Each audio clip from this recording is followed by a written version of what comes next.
Ciao a tutti ragazzi, vi saluto, sono Mor e vi sto parlando da Torino. Allora, praticamente oggi andremo a parlare di due avvisi che spettano cittadini, coloro che avevano finora a che fare col bonus, reddito di cittadinanza, reddito di emergenza, anche il fondo perduto, col decreto ristori bis, ma anche col il vecchio decreto di agosto. Oggi faremo chiarezza riguardo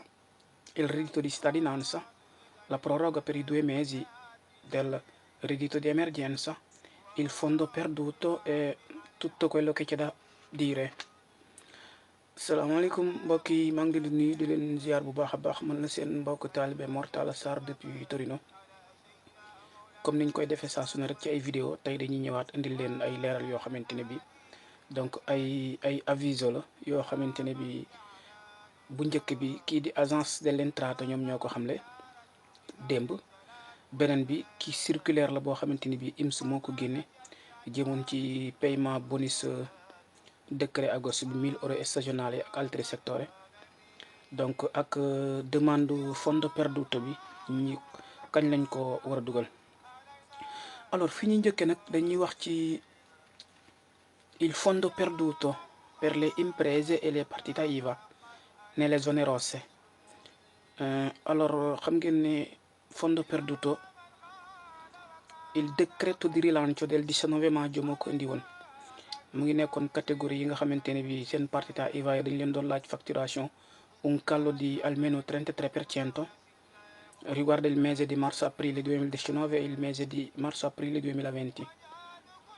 xam ngeen ne ñu bëree bëri fayoon nañ leen ko, donc mbokki taalibe yi ko duggaloon tañ fayoon leen ko ci mois de mai bi. alors il fondo perduto boobu la ñu rinnovare waat ci ñaari décreto yu mujj yi ñuy wooye il ristori et il ristori bis.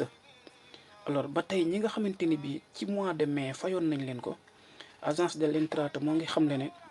ñooñu jërut ñuy def demande, donc paiement bi dina ñëw automatique ginnaaw bi nga xamante ni bi ñoom yor nañ date yëpp. loolu lañ xamle, maanaam ñi nga xamante ni jotoon nañ ko weeru mai ci décret di rilancio bi jërut ñuy def benn demande, fonds yi dinañ leen ko kari-karel automatique ci biir weer bi. d'ailleurs sax am na ñoo xamante ni bi depuis le 9 il ministre dell'economia Roberto Galtieri xamle ne depuis le 9 donc fonds yu bëree bëri alloué nañ ko jëm ci ñi amoon réquisites yi tañ fayan leen ko ci weeru mai bi. alors ba tey moo ngi xamle ne ñi nga xamante ne bi dañoo am réquisites yi ci ñaari décret yu mujj yi di ristori et ristori bis te nekk ci zone rosse wala anke bu nekkul ci zone rosse seeni activité donc lockdown bi nga xamante mën nañ ne semi lockdown la affecté na ko, ñoom aussi mën nañ présenter il fondo perduto la demande. ba tey agence de l'Entrata ñoo ngi xamle ne ñu war a présenter waat demande il faut que ñu xaar fino la terza metà del settimana, tipo mën nañ xaar fii ak 3 semaines yoo xamante ne bi ci biir weeru novembre bi lay doon pour mën a am link bi nga xamante ni bi ci la ñuy présenter demande bi. donc agence Entrata moo ngi xamle ne link bi ñu war a présenter demande fondo perduto yi ci catégorie bees yi nga xamante ni dugg nañ ci réquisites yi, ñoom il faut ñu xaar fii ba le 18 jëm kaw pour ñu mën leen donc dugalal link boobu nga xamante ni bi ñu bees ñi nga xamante ni bi amuñu ko woon ci weeru mai te réquisites yi ñëw ci ñaari décret yi ñu am ko pour ñu mën a def demande bi. donc loolu lay xamle képp koo xamante ni bi daal fondo perduto bi réquisites yi ci ñaari décret yi mujj yi laal na la, agence Entrata nee na il faut nga xaar fii ak le 18 jëm kaw fii ak ay le 21 pour ngeen mën a am plateforme bi nga xamante ni bi bu ngeen demee ci site bi di ngeen mën a présenter demande bi wala ngeen dem ci padronato yi. alors ba tey agence Entrata ñoo ngi xamle ne fonds yi nga xamante ni bi dañ ko alloué woon génne ko pour il decreto di rilancio pour fondo perduto bi nga xamante ni 1000 euros la woon, alors xaalis boobu dafa mujjoon jeex. loora waral ñu bëree bëri ñu présenté woon demande ba nii seen demande mi ngi in lavorazione wala in attesa, surtout ñi nga xamante ni bi ñoo ko dugaloon août ak juillet wala ak catégorie gi nga xamante ni dugaloon nañ ko sax avant boobu te jotaguñ ko, ñooñu agence Entrata mi leen di xamle ne xaalis bi ñu génne woon moom moo jeexoon ci jamonoy décret de rilancio. alors ñoo ngi xaar état bi alloué yeneen fonds yoo xamante ni bi donc dinañ mën a combler gap boobu pour ñi nga xamante ni bi dugaloon nañ ko fayaguñ leen ak ñeneen ñu ko war a dugal pour ñu mën leen a gaaw fay. alors loolu kuréel gi ko xam le mooy Agenzia delle Entrate. donc loolu moom moo nekkoon ay nouveautés yoo xamante ni bi donc ci agence de l'Entrate la jóge jëmoon ci fondo perduto bi. li am solo daal mooy ñi ko dugaloon ñëpp te jotoon ko weeru mai te bokk ci réquisites yi alors automatique la, jërul ñuy defaat beneen demande. ñi ko dugalagut nañ xaar fii ak 3 semaines avant fin mars novembre bi dinañ mën a am donc plateforme bi pour présenter demande bi. alors noonu la ko Agenzia delle Entrate xamelee. donc leneen li ci des mooy ñu wax ci décret agosto bi, l'indennità onnicomprensivo. alors xam ngeen ne indemnité boobu tey jii moo nekkoon date limite bi, le 13 novembre la waroon a jeex pour képp ko amoon réquisites yi dem dugal ko pour ñu mën la ko fay. donc tey jii la jeex, képp koo xamante ni bi dafa woon demande bi rek donc tey jii moom moo nekkoon date limite bi. donc décret agosto bi indi woon 1000 euro pour stagionale del turismo e stabilimenti termali incaricati alle vendite porta a porta, lavoratori intermittenti autonomi privi di partita IVA ak incaricati alle vendite dello spettacolo e lavoratori dello sport. donc tey jii la kii bi jeex, la scadenza bi jeex. alors ba tey INPS moo ngi xamle ci benn circulaire le paiement indemnité bonus agosto bi tantum di 1000 euro, l'indennità onnicomprensivo dinañ ko commencé fay au plus tard le 19 bi ci weer bi jëm kaw dinañ ko commencé fay. donc loolu INPS ñoo ko xamle ne 1000 euros yi ñu waroon fay ci agosto bi incha allah catégorie yi ci bokkoon yëpp te defoon demande bi mbala ñi nga xamante ni bi automatique la doon ñëw jërul ñuy def demande bi dinañ leen ko fay donc ci li commencé le 19 novembre bii di ñëw jëm kaw. loolu INPS ñoo ko xamle. ñi nga xamante ni bi donc defoon nañ demande jërul ñuy def benn demande automatique lay doon. ñi mujjee woon a def demande it ñoom ñëpp le 19 incha allah dinañ commencé fay leen. ginnaaw bi nga xamante ni bi demande yi comme dañ koy renouveler rek, INPS à chaque fois ci ay circulaire day xam le ne képp koo xamante ni jotoon nga rek fayeeku, moo xam decreto di rilancio la wala il decreto cura Italia wala il decreto agosto bii nii, ku jotoon ci indemnité Covid yi rek jëm ci bonus 1000 euros wala 600 euros jërul ngay présenter demande ci ñaari décret yu mujj yi mooy ristori et ristori bis. donc à chaque fois rek bu ngeen demee ci plateforme INPS bi am na fa lu ñuy wooyee l'indennità onnicomprensivo tutti i servizi INPS. donc foofu ngay dem nga présenter indemnité 1000 euros bi nga xamante ni bi donc décret agosto bi indi woon na ko te mu jeex tey. donc même indemnité boobu noonu moom la ñu renouveler waat ci decreto di ristori bi. foofu li ñu fay xamle mooy ñi defoon demande bi te jotoon a fayeeku ñooñu duñ def benn demande. INPS day contrôler fayaat leen agosto bi, fayaat leen décret ristori bi nga xamante ne bi ci weeru octobre bi nii lañ ko voté.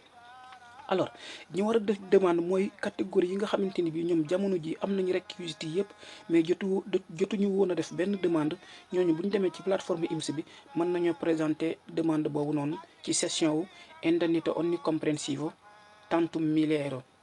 donc loolu ko xamle mooy INPS. kon li ñuy jàngatee foofu rek mooy INPS nee na fii ba le 30 novembre 2020 képp koo xamante ni bi rek dugg nga ci réquisites yi te mosoo présenter demande, mën ngaa présenter demande fii ba le 30 novembre ci indennità onnicomprensivo per il decreto ristori. benn bi la rek moom moo nekk ci plateforme bi. ñu ko jotoon a jot ñuy présenter demande donc dinañ leen ko fay automatique. kon képp koo xamante ni bi rek amoon nga réquisites yi rek jamono jii ñii nit ñi te defoo woon demande jotoo woon dara, mën ngaa dem présenter demande bi. ñi ko defoon te jotoon a fayeeku jërut ñuy présenter benn demande, mooy ñiñ fayoon ci cura Italia fay leen ci il decreto di rilancio jërut ñuy présenter demande. dinañ leen fayaat indennità onnicomprensivo bi bu agosto bi, fayaat leen bi nga xamante ni bi barki démb lañ ko voté muy il decreto ristori. donc loolu moo nekkoon loo xamante ni bi dañ koy leeral. alors di fàttali ne il decreto ristori stagionale yi nga xamante ni bi il DL di agosto le 15 août da leen koo xañoon parce que legge bi daf ne woon ku mu fekk ci contrat doo ko mën a présenter ñooñu mën nañ koo dabaatal mooy stagionale à tempo determinato ñi nga xamante ni bi le 29 octobre 2020 fekku leen ci contrat ñoom am nañ réquisites yëpp pour gaaw dem dugal ci bonus ristori bi nga xamante ni bi indemnité 1000 euros la te le 30 novembre la demande yi di jeex. alors foofu li ñu fay jàngate rek mooy stagionale yu bëree bëri décréto agosto bi 1000 euros yi mënuñu ko woon a dugal ndax dañoo nekkoon ci contrat. donc jamono ji nag comme gars yi seen contrat yi jeex na ci été bi donc képp koo xamante ni bi rek am nga réquisition ci nekk stagionale wala altri settori te le 29 octobre bi nga xamante ni moom la ñu approuvé il decreto ristori fekku la ci contrat gaawal dem def demande indemnité onnicomprensivo per il decreto di ristori. donc amul plateforme bu bees benn plateforme la boo duggee ci session IMSS bi di nga gis fu ñu bind service 600 euro 1000 euro l'indennità onnicomprensivo boobu boo demee foofu rek ngay présenté lim lay laaj mooy catégorie lavoratore bi nga doon ak indemnité bi ngay présenté catégorie lavoratore stagionale wala altri settore wala intermittente. alors sa kii bi nga nekk secteur bi nga nekk nga def sa secteur bi nga nekk maanaam tourisme stabilimento del termali après nga présenté lu ñuy wooyee indennità onnicomprensivo jeex na. donc kon li ñuy gën a xamaat foofu mooy decreto di ristori bi yeesalaat 1000 euros agosto bi ñi defoon demande agosto bi tañ accepté leen wala ñuy xaar ñooñu duñ defaat benn demande bu IMSS vérifier réquisites yëpp juste dañ la koy fay. ku mësta def demande bi nit mën ngaa gaaw nga dem présenter demande bi ci jamono ji nga xamante ne bii donc IMSS nee na demande yi dina dem fii ba la 30 novembre 2020. alors leneen li ñuy leeralaat ba tey bokk na ci mesure yu ñu jël ba tey ci il decreto ristori. alors bokk na ci ñaari weeri reddito di emergenza IMSS nee na képp koo xamante ni bi amoon nga réquisite yëpp te njëkkoon a jot ci weeru njëkk yi reddito di emergenza da ngay présenté waat beneen demande fii ba le 30 donc mooy datu scadenza bi. kon ñaari weer yi ñu yokkaat ci reddito di emergenza ku ko bëggaat da ngay présenter beneen demande fii ba le 30 demande yi ubbeeku na donc dem leen gaaw ngeen présenter demande yi pour reddito di cittadinanza fii ba le 30 novembre la lay jeex. loolu aussi yaakaar naa leeral nañ ko mbokk taalibe yi. alors feneen fi ñuy jeexale mooy reddito di cittadinanza. alors reddito di cittadinanza liñ ciy wax lenn la IMSS génn na benn circulaire boo xamante ni bi lim ciy xamle mooy alors ñi nga xamante ni bi dañ ko jeexaloon septembre te renouveler ko ci octobre bi ñoom nee na seeni paiement départ na depuis le 13 tey jii jëm kaw ci la ñuy commencé di leen carré seen carte boobu noonu. ci foofu tamit ñi xamal mbokki taalibe yi carte bi boo bëggee xam liñ ci cariqué da ngay dem ci capo postal yi nga rof carte bi xool altrimenti mën nga woote ci numéro verde bi boo wootee ci numéro verde bi nga bës tous 1 après nga dugal 16 chiffres carte bi donc danañ la indiqué wax na la carte bi ñaata moo ci nekk. altrimenti aussi mën nga dem ci site bi online nga vérifier ko foofu mais en tout cas daal ci circulaire IMSS bi xam la ne képp koo xamante ni bi da nga jeexaloon 18 mois yu njëkk yi ci weeru septembre commencé ko renouveler octobre yow nee na le 13 novembre bi commencé nañu carré carte yooyu noonu. alors mooy ñi ko jeexal ci 18 mois yu njëkk yi ñi nga xamante ni bi aussi jeexaluñ ko ñooñu seeni paiement amul benn changement chaque le 27 rek lañ leen koy fay noonu la ñëwee ci décret bi.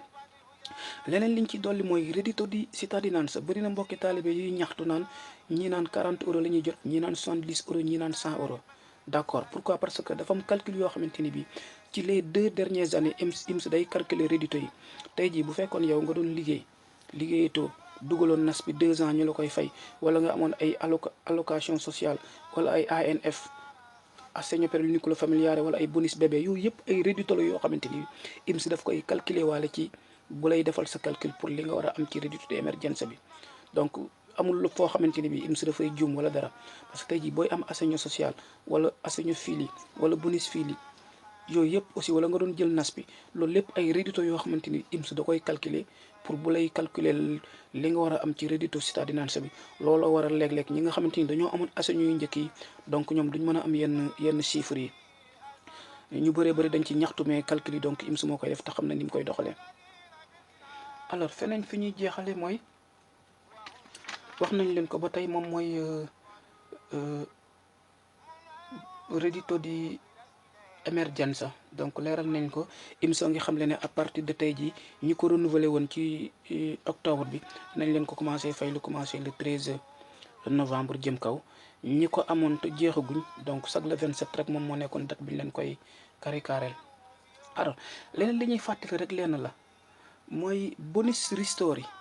1000 euro per stagionale del turismo ak altri settori moo ngi concerné xeetu lavoratori yi. allora lavoratori stagionali del turismo e dei stabilimenti termali, lavoratori dipendenti stagionali a tempo determinato, lavoratori intermittenti moom mooy ñi yor contrat a chiamato, lavoratori autonomi privi di partita IVA parce que bu ñu nee autonomie rek borom partita IVA yi dañuy yaakaar ne dañ cee bokk mais dañ ne autonomie ñëw dolli ci privi di partita IVA maanaam bu amul partita IVA te inscrit ci benn forme de previdenza bu IMSS. Incaricati alle vendite porta a porta mooy ñuy def porta a porta, lavoratori dello spettacolo, lavoratori sportivi ak donc incaricati alle vendite wax nañ ko. alors ba tey ñu fàttali ne requisiti yi ñuy laaj stagionale a tempo determinato yi war a yi décret bi xañoon 1000 euro agosto bi ñoom requisiti yi mooy le 29 octobre bu mu leen fekk ci contrat bu ko defee mën nañoo gaaw dem dabaatal 1000 euros yi ñàkkoon ci weeru auguste bi ndax dañ doon liggéey mën nañ ko dugalaat bu ñu demee ci session IMSS bi rek plateforme benn la changé wut IMSS dugal na ko depuis le 22 octobre pour képp koo xamante ni rek booba tey am nga réquisites yi te dugaloo benn bonus te nga am réquisites yi donc kon décret ristori bi 1000 euros yi mu indi est-ce que den sa demande yi le 30 lay jeex ku ko bëgg a présenter te am réquisites yi demal ci site IMSS bi wala nga dem ci CAF yi wala nga dem ci patronato yi donc benn indemnité la ñu tudde ko l'indennité onnicomprensiva tantum di 1000 euro. alors feneen fi ñuy jeexale mooy fondo perduto bi wax nañ leen ko bi nga xamante ne bi donc décret bi daf ko indi woon pour ñaari décret yi mujj yi ristori et ristori bis agence entrata nee na ñu xaar ci biir semaine bii nii ci novembre bi dinañ lancer plateforme bi ñuy defee demande yi pour ku bëgg a def demande yi donc mën nga dem nga def demande yi nu mu gën a gaawee. fi ñuy jeexale mooy vidéo bi ñu wax bërki démb ci mbokki taalibe yi nga xamante ni bi ñoom ñoo nekk Sardegna am fa résidence te nekk ay stagionale war a altri settore. alors indemnité yi nga xamante ni ñoom dañ leen di indemniser te kuréel gi ñuy woowe ASPAL ak la Regione Sardegna ñoom ñoo ci lëkkaloo fonds yi toll ci 14 millions yi. alors demande yi commencé na depuis mercredi ci plateforme bi ñuy woowe Sardegna lavoro.it ku nekk Sardegna rek am fa résidence mën nga dem ci CAF yi wala même boo amee Sardegna résidence sax te été 2019 nga liggéeyoon stagionale yi wala altri secteur yi donc ci weeru mai juin juillet ci ñeenti weer yooyu la ñuy calculer pour méngale ko ak ñeenti weeru été 2020 supposons man ma liggéeyoon été